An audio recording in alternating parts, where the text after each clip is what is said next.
À l'écocentre de Saint-Jérôme, les citoyens viennent déposer ce dont ils n'ont plus besoin. Bonjour, monsieur. Mais ils viennent aussi acheter des objets d'occasion.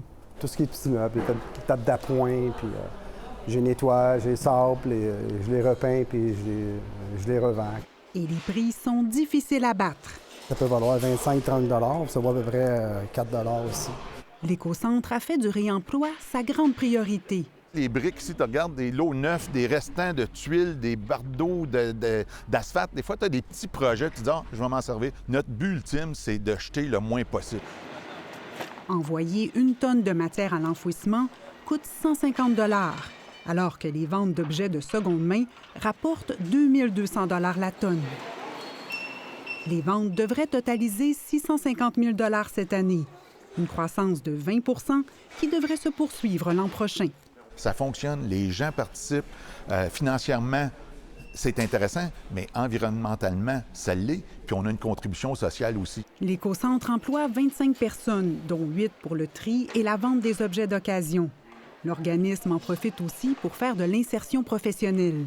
Je trie des vis, je teste des appareils électroniques, j'apprends toutes sortes d'affaires. Ici, on rentre dans la caverne d'Ali Baba. C'est un peu le lien entre la réception puis avant de se rendre à la boutique. Ici, la cafetière, ça peut juste être un filtre ou un petit manquement qu'il y a. Alors, Jean-Philippe qui est ici va faire un petit tour. Si ça fonctionne, on la remet en avant à vente. Les vêtements sont envoyés à une entreprise d'économie sociale et des livres sont nettoyés puis donnés à des enseignants. L'objectif est d'être complémentaire et non un concurrent des organismes de la région. Tous les besoins que les organismes communautaires peuvent avoir peuvent en faire la demande à l'écocentre, qui nous fournit les trucs gratuitement et qui aussi nous aide au niveau du transport.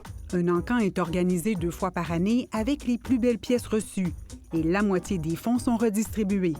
Les biens sont revendus ici, les profits sont souvent réinvestis dans la sécurité alimentaire. Donc, c'est là qu'on voit comment cette roue-là de collaboration devient efficace. L'écocentre accueille environ 150 000 visiteurs par année, dont 50 000 au magasin. Et certains clients y vont très régulièrement. 2 fois par semaine, minimum. Quand j'ai de la visite qui vient de l'extérieur, je les invite à venir écocentre.